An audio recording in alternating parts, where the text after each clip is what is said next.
शुरुआत देश और दुनिया की 50 बड़ी खबरों के साथ करते हैं। जम्मू कश्मीर में 2 और आतंकियों का खात्मा। कुलगाम में सेना ने कुछ ही देर में मार गिराया। कुलगाम के गोपालपुरा में मुठभेड़ हुई, दोनों के शव भी बरामद हुए। इकबाल और सुहेल अहमद के नाम से शिनाख्त हुई है। कुलगाम में 5 पुलिस वालों और बैंक गार्ड की हत्या में शामिल था। मारा गया एक आतंकी। 1 मई को जम्मू कश्मीर बैंक की कैश वैन को लूट लिया गया था। शोपियां में सेना की पेट्रोलिंग वैन पर आतंकी हमला। फायरिंग में 1 जवान शहीद हुए, 1 मेजर और 1 जवान के घायल होने की खबर। आतंकियों के छिपे होने की जानकारी मिलने पर पहुंची थी सेना की पेट्रोलिंग वैन। पूरा इलाका सील किया गया। सर्च ऑपरेशन जारी है। डोकलाम में चीन पर नया प्रोपेगेंडा। भारत के पीछे हटने का दावा किया। कहा पहले 400 भारतीय सैनिक थे, अब सिर्फ 40 हैं। चीनी विदेश मंत्रालय ने 15 पेज के दस्तावेज में यह दावा किया है। भारत की तरफ से दावे पर अभी तक कोई प्रतिक्रिया नहीं दी गई है। संधि के तहत भारत को दोनों ही बिजली परियोजनाएं बनाने की वर्ल्ड बैंक से परमिशन पाकिस्तान ने ऐतराज जताया था। पाकिस्तान ने किशन गंगा और रातले प्रोजेक्ट के डिजाइन पर सवाल उठाए थे। दोनों ही देशों में सितंबर में वॉशिंगटन में अगली बातचीत होनी है। जम्मू सीमा पर मार्च 2018 तक पूरी हो जाएगी स्मार्ट फेंसिंग। बीएसएफ ने कहा भारत पाक सीमा को सील करना पहली प्राथमिकता है। राज्यसभा चुनाव में नोटा के विकल्प के खिलाफ सुप्रीम कोर्ट में आज सुनवाई। कल कांग्रेस ने याचिका देकर रोक की मांग की थी। राज्यसभा चुनाव में नोटा के इस्तेमाल पर बीजेपी भी खिलाफ। चुनाव आयोग से कहा सर्वसम्मति बनने तक नहीं लागू करें। कर्नाटक के ऊर्जा मंत्री शिव कुमार के यहां इनकम टैक्स रेट पर संसद में आज भी हंगामे के पूरे आसार हैं। बेंगलुरु में रात तक छानबीन चली। शिव कुमार के 64 ठिकानों पर इनकम टैक्स के छापों में करोड़ों की संपत्ति का खुलासा। करीब 10 करोड़ रुपए कैश बरामद हुआ। दक्षिण भारत में बढ़ सकती है एनडीए की ताकत। सूत्रों के हवाले से खबर। एआईएडीएमके मोदी सरकार में शामिल हो सकती है। एनडीए में शामिल होने पर एआईएडीएमके के दोनों गुटों में विलय हो सकता है। 1-2 दिन में इस पर अंतिम फैसला आएगा। एनडीए में आने पर लोकसभा के डिप्टी स्पीकर थम्बी दुराई बनाए जा सकते हैं। कैबिनेट मंत्री मैत्रेयन और वेणुगोपाल बनाए जा सकते हैं राज्य मंत्री। बिहार में जेडीयू बीजेपी के गठबंधन से नाराज शरद यादव आज नई पार्टी का ऐलान कर सकते हैं। बेहद करीबी नेता ने इस बात के संकेत दिए हैं। जेडीयू को पार्टी न टूटने का भरोसा। केसी त्यागी बोले शरद यादव की नाराजगी दूर हो जाएगी। उम्मीद है गलत कदम नहीं उठाएंगे। चारा घोटाला मामले में आरजेडी अध्यक्ष लालू यादव की आज कोर्ट में फिर से पेशी। रांची में सीबीआई स्पेशल कोर्ट में पेश होंगे। बिहार में आज से 10 अगस्त तक मुख्यमंत्री नीतीश हर विभाग की समीक्षा करने वाले हैं। कैबिनेट बैठक में कहा विकास और सुशासन प्राथमिकता है। मुंबई एयरपोर्ट पर नमाज के मुद्दे ने तूल पकड़ लिया। बीजेपी की आईटी सेल के मेंबर से बदसलूकी करने वाला सीआईएसएफ कांस्टेबल सस्पेंड कर दिया गया।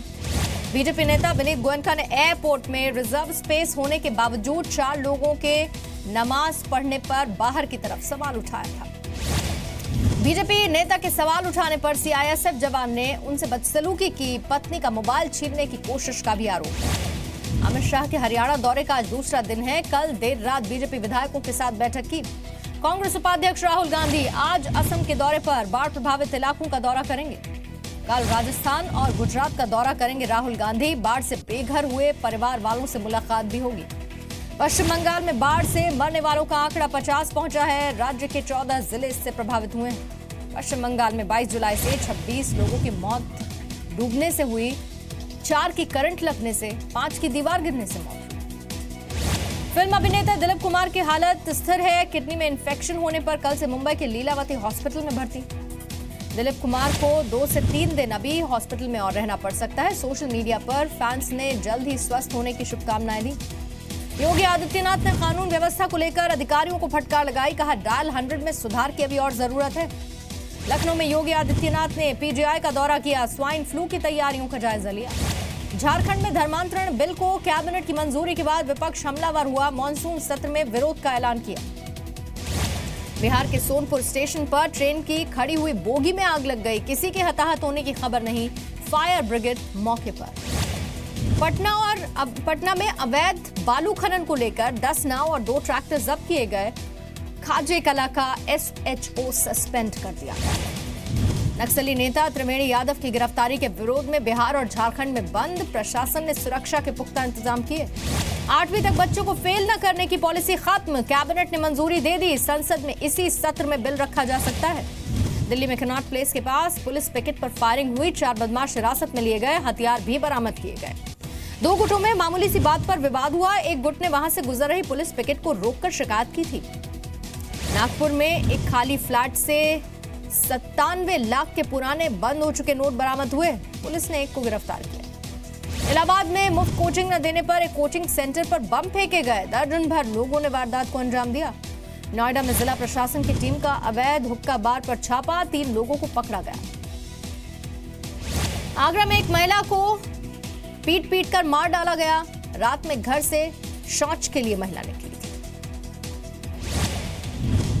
पानीपत में पंचर गैंग का खौफ, कार को पंचर कर लूटपाट की वारदात को अंजाम देते थे। 4 से 5 लोग गिरोह में। मुंबई के गोरेगांव पुलिस स्टेशन पर डेंगू मलेरिया फैलाने का आरोप। थाना कैंपस में गंदगी पर लोगों ने बीएमसी में शिकायत की। राजस्थान में स्वाइन फ्लू से पिछले 24 घंटे में एक मरीज की मौत हुई। 4 नए मामले सामने आए। अब तक 7 लोग जान गंवा चुके हैं। टमाटर की महंगाई पर बीजेपी सरकार को घेरने की तैयारी। लखनऊ में कांग्रेस ने खोला स्टेट बैंक ऑफ टमाटर। भारत और श्रीलंका के बीच सीरीज का दूसरा टेस्ट आज से कोलंबो में खेला जाएगा। टेस्ट सीरीज में भारत 1-0 से आगे है।